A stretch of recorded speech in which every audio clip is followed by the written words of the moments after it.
they didn't go too much into it as they're redoing their trait system. It looks like, but traits are meant to enhance your skills and not replace them. I think is the main point they're going to get across there to us.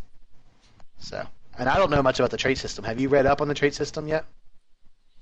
By trait system, are they referring to the racials? Like, define trait system for me real quick.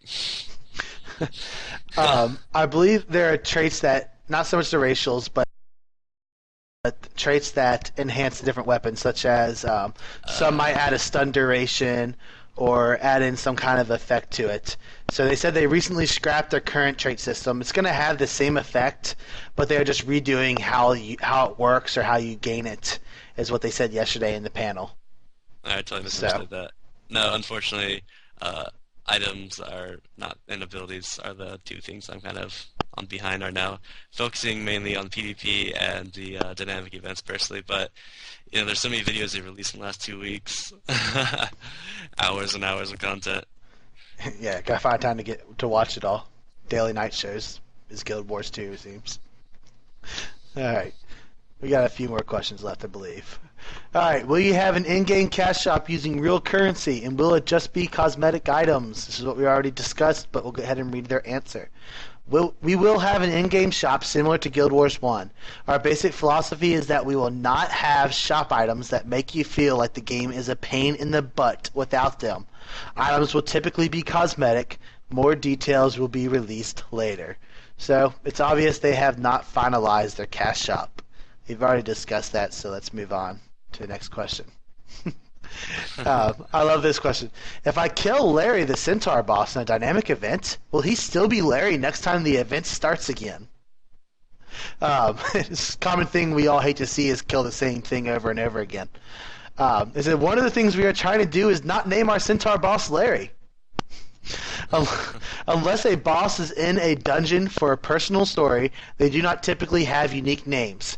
So he would just be Centaur boss. Now that goes to the question. I mean, it still feels like you're killing the same thing. That seems kind of like a weak way to do it to me. I think it'd be a bit more interesting if they had various models of the Centaur boss, or had ways that their skins and armor, or whatever the bosses are, were able to be changed here and there for some of those events and things, so that when next time you went into it, it looked like it was a different boss. I mean, because you can assume that you kill the main boss, I guess the new boss takes over, but he just happens to look the exact same.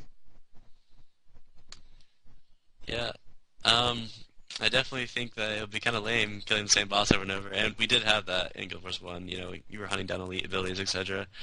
And that's something that is going away in a lot of games now, because people don't feel it's just as epic when you take down the same boss repeatedly. And sure, you're gonna have the dynamic events. Those bosses, I think their names will be the same. So they're talking about the average boss that you're gonna fight. And honestly, that's not a big issue for me. If it was Larry the Centaur, I would kill Larry the Centaur 20 times. But some people like that, and it's a feature that's not going to hurt or really affect the game much. Yeah. For some people, right? I have to agree with you there. I'll kill Centaur boss Larry, George, Joe, whatever they want to name him. I'll go back and kill him again and again and again. I'll just throw in my mind that maybe he didn't actually die; he just got knocked out. All right. So, how big are airships in the game? And we saw the airships in the trailer last week when we did our show. They said cannot say much, but they play a major part in the storyline. They were sitting there actually for a few seconds debating within themselves how much they could say about this, and that's basically all they gave us, is that they play a major part in the storyline, and that's all they would tell us. I'm gonna guess they're gonna be enormous. That's my personal guess.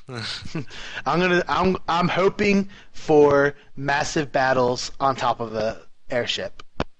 I'm hoping there's a boss on the airship. I'm hoping that there eventually becomes an airship PvP map. That's my wishes. So let's go on. Not much of an airship. It's an airship. Will multiple guilds be allowed to create alliances? Their response: we do not know exactly yet, but we do want guilds being able to cooperate with each other. So Guild Wars 1 has its alliance system with an alliance chat. but they haven't decided what they're going to do within Guild Wars 2 yet with it. They know they want them to be able to cooperate, but I think they're trying to figure out to what extent. Yeah, I'm not too sure. Alliances, honestly, like you can work with people anyways, but some people like that official status, we're this alliance, and guild leaders don't want to give up their guild leader position, but they want to work with another guild. So instead of merging, they have an alliance system. But for me, alliances have never really meant much.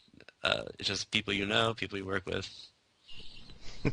Yeah, I'd say alliances I could care less. It's always the guild that I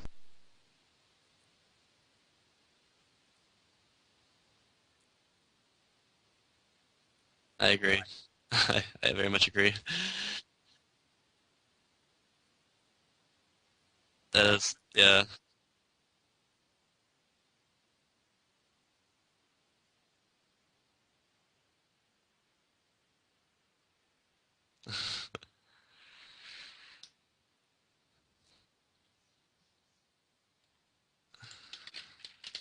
Apparently someone's sound's gone.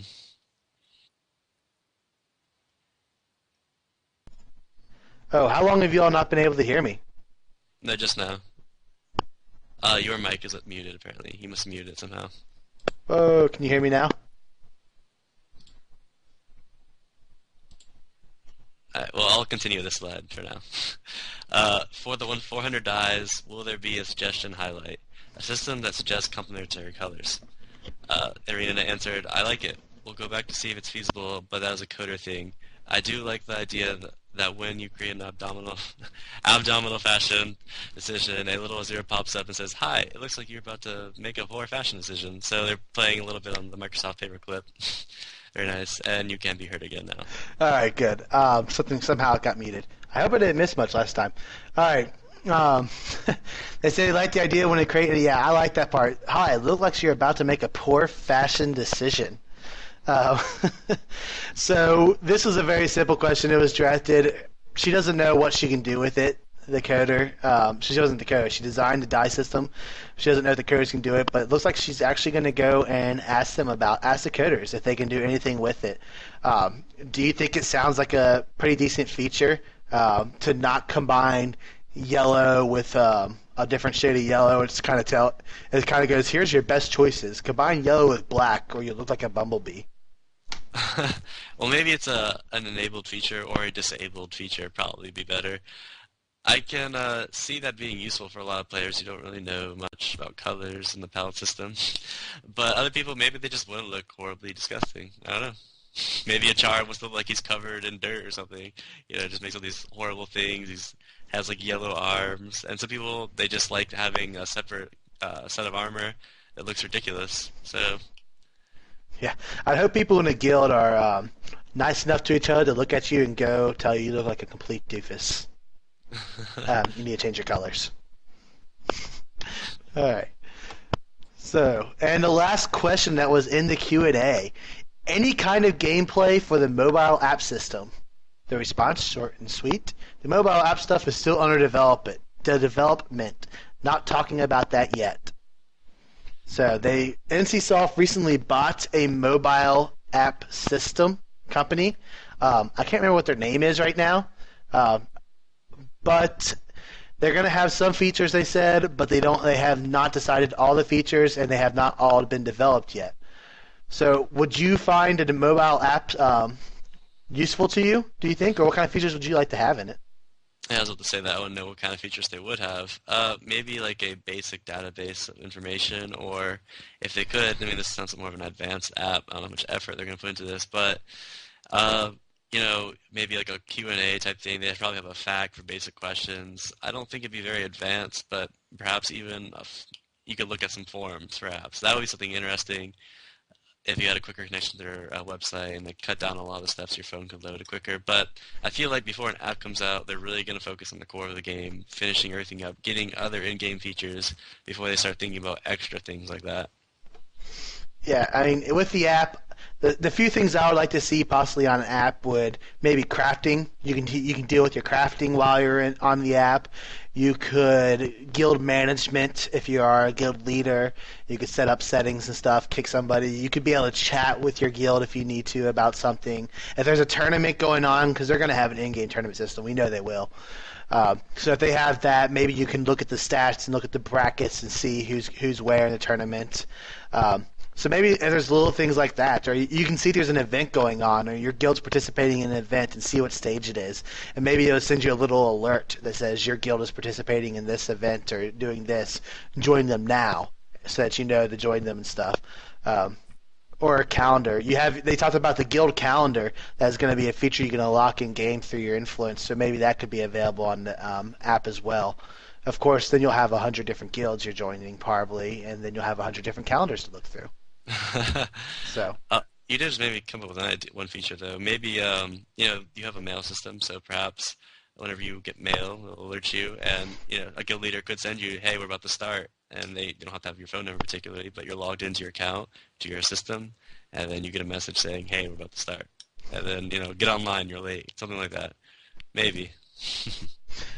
Yeah, I think we could run into possible problems with it, but interesting features.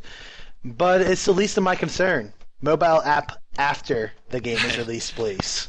I don't give a crap about a mobile app before. I'm not sure what much can be said about this. So next question. That ends the Q&A for yesterday. Now, our show's already been an hour almost.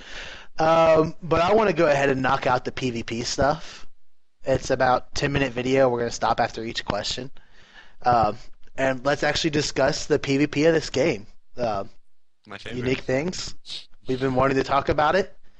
We're PvP enthusiasts. We love it. Let's get to it.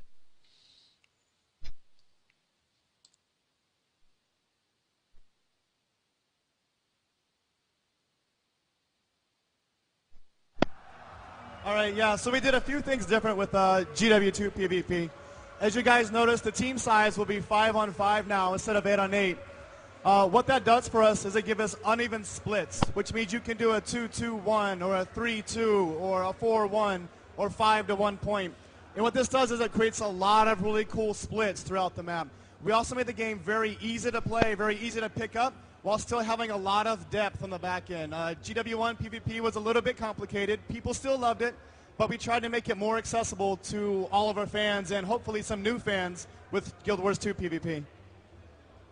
Another one of our big philosophies that we're trying to do in approaching PvP is really try to get something that you can get into quick and play. And so we tried to make a really quick to play and really get in short matches. So we aimed right around about a 10-minute game time.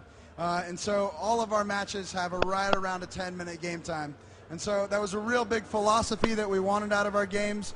We really feel like in a very competitive environment, if we want to have multiple matches, we want to have a very short game time. So that was one of the core philosophies for that. All right, so 30 minutes till SWOTOR panel. So we're going to try to get this done in the next 30 minutes. So they talked about 5v5 in this game. Original was 8 versus 8. I think that caused a couple problems as far as I can remember. In the original Guild Wars 1, you came into problems where you couldn't find enough of your guildmates on, so you took in NPCs with you that became a hindrance or found random people. That was annoying. So 5v5 makes it a bit easier to get your guildmates together and get a solid team that you can work with. In addition, I think this brings about a whole esports scene that we have seen in growing now, and a 5-player team, esport team, much easier to deal with, as well as they talked about the time limit, the matches being, not time limit, but matches being typically under 10 minutes. YouTube videos under 15 minutes, so you get the whole match in a YouTube video, as well as that people like to spectate it a bit more. Rather than watching a 30-minute match or 40-minute match, you can watch a 10-minute match pretty simple and get a whole tournament in there in that day more easily. So what do you think about the 5v5 change? 5 does seem to be the magic number. I know that, in other games you traditionally have a healer, so when you have like 8 people, you'll have more heals, you'll have more like cleanse type things. So that became a big issue, but for Guild Wars 1, it seems to be more about like dodging, kiting, getting away, coming back, and you're poking at them, you just come back in and out. So 8 people, I can only see it be annoying for controlling points. But I would think that still be doable. If they want to do a 5v5 though, I support them. I've done mostly 5v5s, so something new for me. It definitely is different from 8v8, but like I said, that's not going to change the game much for me personally.